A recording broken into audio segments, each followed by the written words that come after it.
हर हर महादेव, जय श्री राम सभी को। Welcome back to the channel. So in this video I am going to discuss integration. ठीक है, ये बीए फर्स्ट सेमेस्टर सोशियोलॉजी का टॉपिक है। सो आइए लेट्स गेट स्टार्टेड। सो पहले थोड़ा सा आपको एक ब्रीफ इंट्रोडक्शन दे देती हूँ इंटीग्रेशन का, ताकि आप लोग को फिर डिफिकल्टी ना हो। देखिए, इंटीग्रेशन का मतलब होता है जब दो कल्चर आपस में मिलते हैं, लेकिन मतलब दोनों लोग दो कल्चर तो आपस में मिल जाते हैं, लेकिन आप अपने कल्चर की आइडेंटिटी या फिर खुद के जो भी कल्चर है उसको नहीं भूलते। आपको कभी कभार डिफरेंस भी पूछेगा, एसिमिलेशन एंड इंटीग्रेशन में डिफरेंस क्या है। एसिमिलेशन में भी सेम चीज़ होता है, लेकिन उसमें जब एसिमिलेट होता है तो दो कल्चर जब मिलते हैं तो आप अपने कल्चर को भूल के दूसरे कल्चर को फॉलो करना शुरू कर जाते हो। पर इंटीग्रेशन में आपको अपना भी मालूम है, आपको दूसरे का भी मालूम है ना। अब जैसे एग्जांपल लूँ कि मान लो कोई दो कल्चर के लोग जो है एक दूसरे से शादी कर रहे हैं, लड़का लड़की। तो जो मान लो लड़का है वो डिफरेंट कल्चर का है, लड़की है डिफरेंट कल्चर की है। तो जब वो लोग जब इंटीग्रेशन होगा तो जो लड़का होगा वो अपना कल्चर भूल के अपना कल्चर नहीं भूलेगा, और वो जो लड़की होगी वो भी अपना कल्चर नहीं भूलेगी। लेकिन जब एसिमिलेशन होगा तो फिर लड़का लड़की एक दूसरे के कल्चर को फॉलो करेंगे, खुद के कल्चर को भूल जाएंगे। लेकिन अगर इंटीग्रेशन होगा तो अपने कल्चर को भी याद रखेंगे और दूसरे के कल्चर को भी फॉलो करेंगे। यहाँ पे ये कॉन्सेप्ट आएगा। ठीक है, सो एक बेस बन गया होगा। अब शुरू करते हैं डेफिनेशन से। ये दो डेफिनेशन मुझे थोड़े छोटे लगे। देखिए, यहाँ पे टर्कॉट लिखा है, यहाँ पे टैलकॉट होगा, तो ये स्पेलिंग मिस्टेक है, पहले ही बता दिया। देखिए, according to Ogburn and Nimkoff, integration refers to the ties which the member have with one another. यानी निमकॉफ और ऑकबर्न ने बोला कि इंटीग्रेशन क्या है, एक टाई है जो कि दो मेंबर्स के बीच में होता है। फिर टैलकॉट एंड पर्सन बोलते हैं, ही बिलीव दैट किनशिप ग्रुप, यानी जो किनशिप ग्रुप है, जो कि जब शादी के बाद जो हम लोग को जो रिलेशनशिप बनते हैं उसे किनशिप बोल सकते हैं, वो रिलेशन होता है। और वो किनशिप ग्रुप हो गया, फैमिली हो गया, प्रोफेशन हो गया, स्टेट है, रिलीजन है, are visible social structures. It's sketches नहीं है, इट्स स्ट्रक्चर।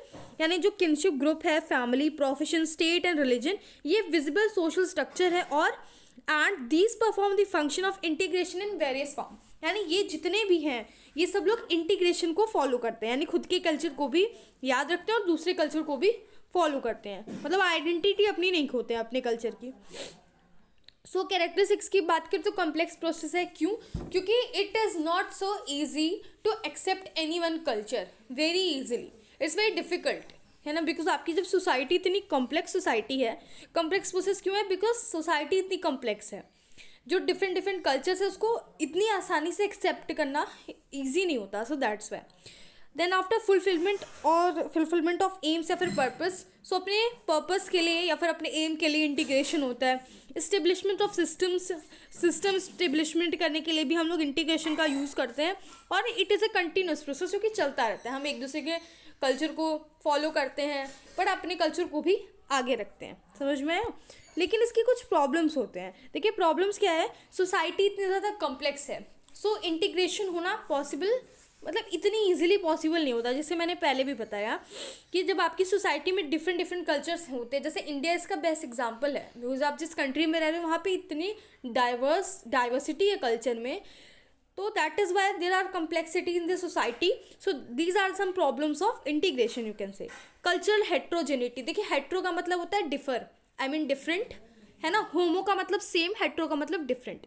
सो कल्चर में इतनी ज़्यादा हेट्रोजेनिटी है, यानी कल्चरल डिफरेंसेस है इतने ज़्यादा अपनी कंट्री में। सो ये सारे प्रॉब्लम्स होते हैं इंटीग्रेशन के, कि इतनी आसानी से इंटीग्रेशन पॉसिबल नहीं हो पाता।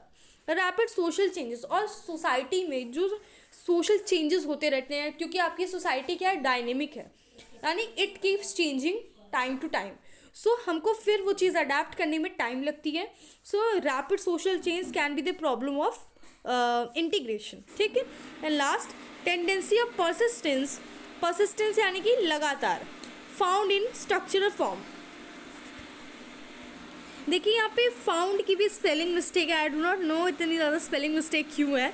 जो हमारी एक टेंडेंसी होती है कंसिस्टेंसी की, जो कि स्ट्रक्चरल फॉर्म में पाई जाती है, यानी कि जो लगातार फ्रीक्वेंट स्ट्रक्चर फॉर्म में जो चेंजेस पाए जाते हैं, उसकी जो टेंडेंसी होती है ऑफ कंटिन्यूस चेंजेस जो कि फॉर्म होते हैं हमारे सोसाइटी में, जो एक स्ट्रक्चर फॉर्म है सोसाइटी का, ये सारे रीजंस होते हैं कि इंटीग्रेशन में कुछ प्रॉब्लम्स आती है। जैसे हम दो कल्चर को जल्दी एक्सेप्ट नहीं कर पाते हैं, उसके ये सारे रीजंस हो सकते हैं।